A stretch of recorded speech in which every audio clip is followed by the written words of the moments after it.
Recordeu que dins de les unitats de longitud, per a passar d'una longitud a l'altra, fèiem què? El que és la rampa aquesta.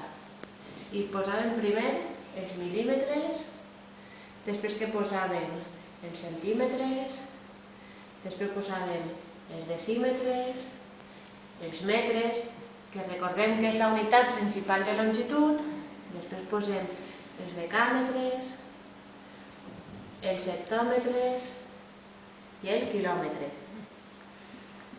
D'acord? I què fèiem a classe? Agafàvem, dibuixàvem una bicicleta, la nostra bicicleta de classe, i dèiem que aquesta bicicleta era de ferro i estava rovellada. D'acord? Això és el que dèiem. Per què? Perquè quan pugem ens costarà més esforç i anirem més cansats. I aleshores dividirem. A veure per què dividirem. I quan baixem, com anem per la pendent i la tenim a favor, què fèiem? Multipliquem. Ens hem de preguntar ara, per què multipliquem o per què dividim? Per unitats, de què? Unitats, o si voleu, potències, de 10.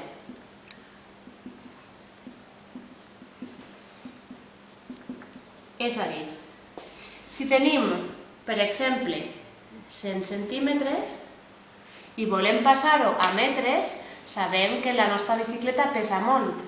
I aleshores dividirem. Per què? Per potències de 10. És a dir, que farem, dividim per 10 i ens queden què? 10 decímetres, no? Però com volem metres, tornem a dividir per 10 i ens queda un metre. Què hem obtès? Que 100 centímetres és igual a un metre. D'acord?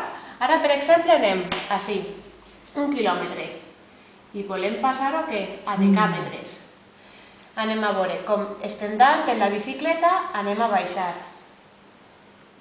Baixem i ens dona que multipliquem per 10, ens dona 10 hectòmetres, i tornem a baixar perquè volíem que decàmetres, que ens dona que són 100 decàmetres. Què hem obtès? Que 1 quilòmetre és igual a què? A 100 decàmetres. En aquest cas hem multiplicat 2 vegades per 10, és a dir, hem multiplicat 1 per 100, i en aquest cas el que hem fet és que hem dividit 2 vegades per 10, és a dir, hem dividit 100 dividit entre 100 i ens ha donat un metre.